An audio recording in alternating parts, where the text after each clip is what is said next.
Week 2, Chapter 3, Exercise 1.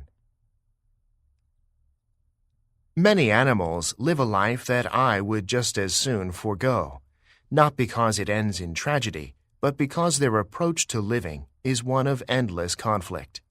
Imagine being a seagull and spending your entire life fighting other seagulls for scraps. What makes us so lucky is the pure happenstance that we evolved to be mostly good to one another. Our cooperative nature also set the stage for the evolution of our amazing brain. Our sociality made us smarter individually, but far more important, it connected our minds to others' minds in a manner that massively increased our knowledge and computing power. As a result, we long ago surpassed the predators that hunted us on the savannah, and are now holding most of the pathogens at bay that are a much greater threat than predators ever were. For the first time in history, we no longer bury almost half our children before they reach adulthood. Evolution is brutal, but those of us with the good fortune to live in established democracies have used the tools that evolution gave us to create unprecedentedly safe and satisfying lives.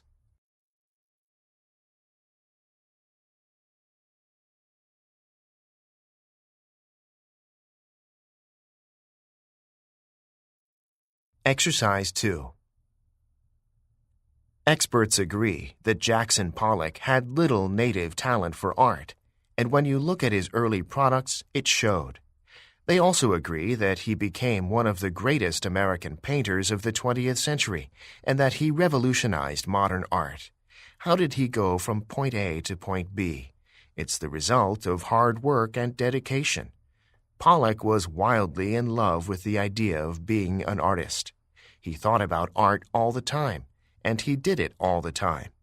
Because he was so enthusiastic, he got others to take him seriously and mentor him until he mastered all there was to master and began to produce startlingly original works. His poured paintings, each completely unique, allowed him to draw from his unconscious mind and convey a huge range of feeling. Several years ago, I was privileged to see a show of these paintings at the Museum of Modern Art in New York. I was stunned by the power and beauty of each work.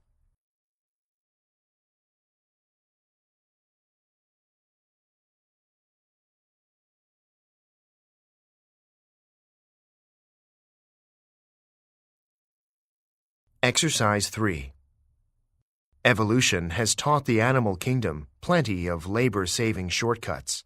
One of these is to remain sensitive to the alarm calls of other species. The most alert and insecure of woodland creatures form part of a network of alarms.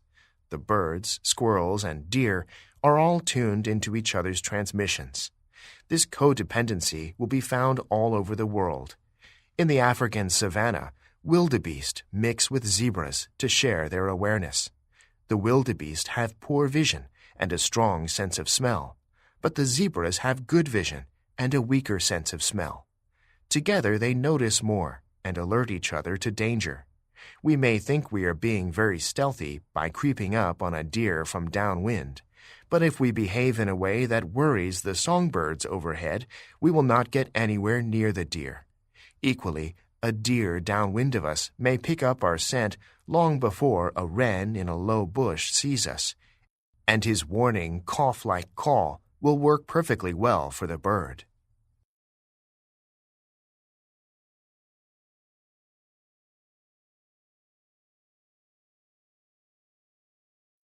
Exercise 4. The idea that we can cultivate the soul or the self like a garden goes back to ancient times and is beginning to be applied to the brain in contemporary science. It is, of course, replacing one metaphor with another, but we cannot think in any sophisticated way without metaphors. Furthermore, this one is more accurate.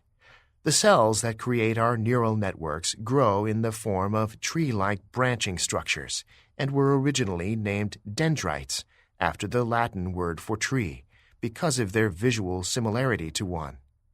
This resemblance, it has recently been discovered, reflects the fact that neuronal arbors and plants grow according to the operation of the same three mathematical laws.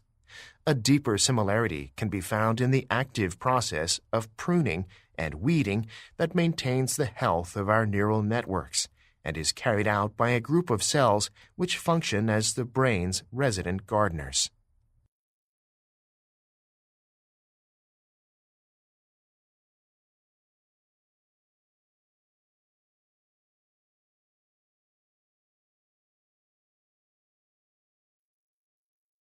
Exercise 5.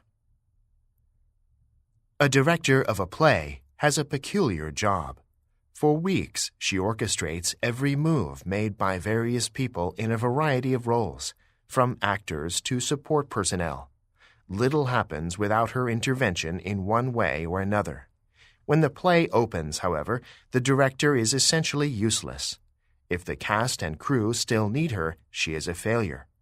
Teaching is, or at least ought to be, like that. Every day the teacher should make himself increasingly useless in his students' lives. These kinds of teachers do not provide solutions when students can figure things out for themselves. They provide directions and guidelines for quality, but they leave some ambiguity, choice, and flexibility so that students have to make leaps of transfer and apply common sense.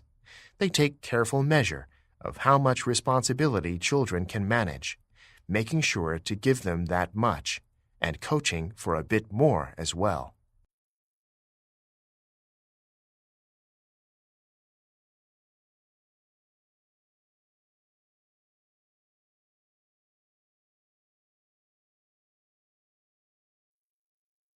Exercise 6. Strengths are contextual. Any personal quality can be either an aptitude or a handicap, depending on the situation. Let's say you have difficulty reading printed text. This might understandably seem like a shortcoming, especially if you want to be a literary critic, a profession heavily dependent on the parsing of texts. But if you want to be an astronomer, the same apparent shortcoming could turn into an unexpected strength. The brains of many people who have trouble reading are better at detecting black holes and other celestial anomalies in astronomical images than the brains of individuals without reading difficulties. A facility for empathy is an asset for a nurse, but a shortcoming for a military drone pilot. Being tall is an advantage for an NBA player, but a disadvantage for a coal miner.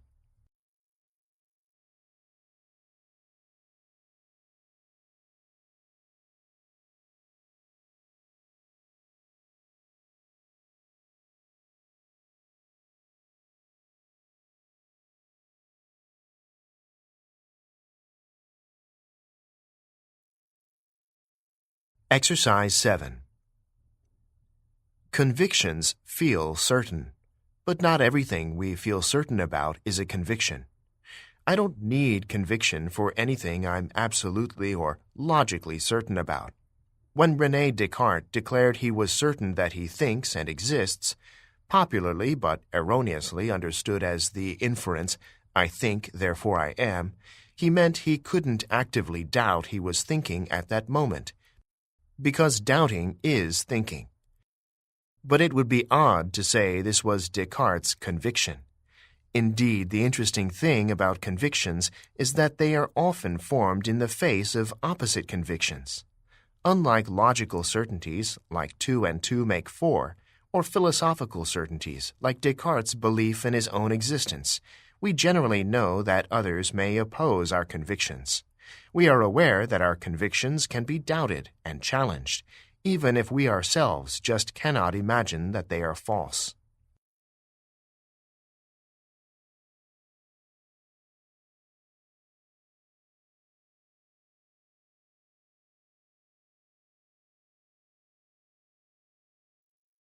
Exercise 8.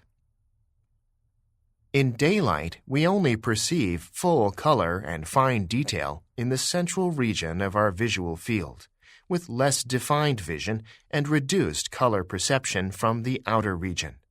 Our brain then takes the relatively small amount of detailed color imagery it is presented with and uses it combined with the less colorful, less defined peripheral imagery to interpret the image by comparison to memories stored throughout life.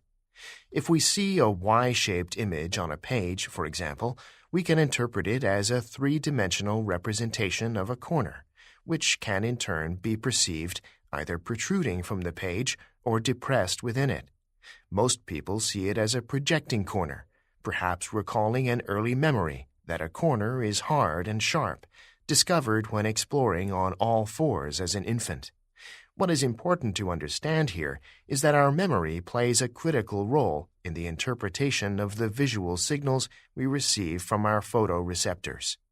If we wish to become good at spotting things, we need to have built up a substantial store of imagery for comparison.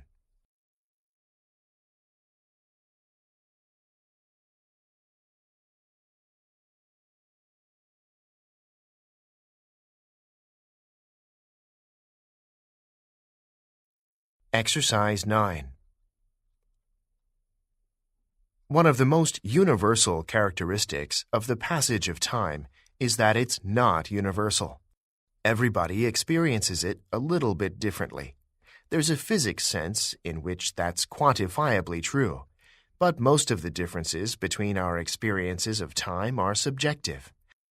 A full day of work can seem to fly by or drag on endlessly, depending on how you feel about the tasks at hand. And what seems to a parent like a perfectly reasonable wait for an amusement park ride will feel like hours to their young children. This difference in subjective experience is exacerbated by the fact that, particularly in the adult world, everybody keeps their own schedule. The person at the supermarket checkout, fumbling to find the exact change for their purchases, might see this as a good use of time because they have no pressing responsibilities at the moment, while the troubled person behind them is steaming because they're running late for a meeting. Everybody's doing their own thing, at their own pace, and when schedules bump up against each other, it can create tension.